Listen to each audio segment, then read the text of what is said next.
For decades, the Alaska government has lived on oil, a black blood circulating through the veins of communities and pumping prosperity into the heart of our state.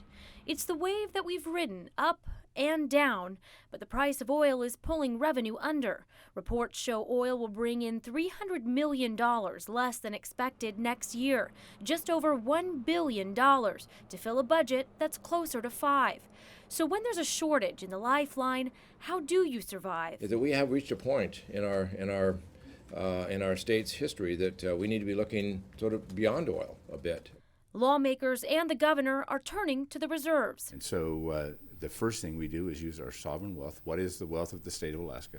How do you include people in it, both by the benefit and the downside, which is there's less money for everybody. Some plans include use of only the permanent fund's earnings, but that means lower dividends.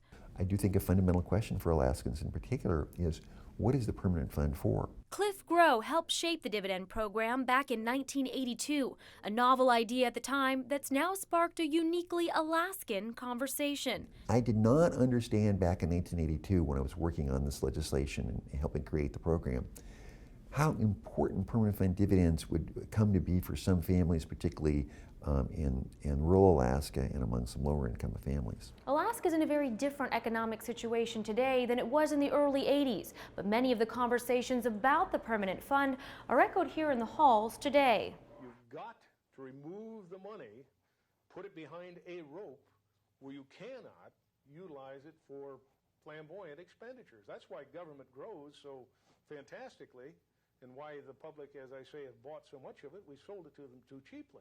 Governor Jay Hammond said then what many are worried about now. Government has grown, and will it continue to grow if lawmakers start using a new pot of money? Some of the proposals in the legislature have introduced spending caps to promise the public that if oil bounces back, the state will stop drawing from the fund. For oil revenue over $1 billion, there's a corresponding reduction in the percentage of market value draw. The desire to find alternative cash cows beyond oil is deep-rooted.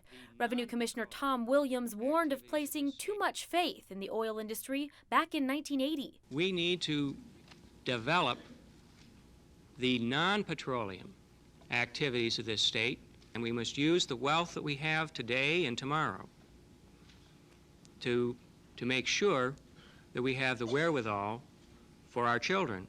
The permanent fund is a new horizon. It now has the ability to serve as a lifeline for Alaska without touching the corpus of the fund. And this is an opportunity we had not had before, because the last time we were in this situation, in the mid-'80s, you know, the permanent fund was much smaller.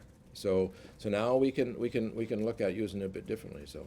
The decades-old goal of diversifying the economy still resonates with our government today. Someday the oil may dry up. Decisions made now could keep the state from going over the edge of a fiscal cliff and on a path to a brighter, safer future.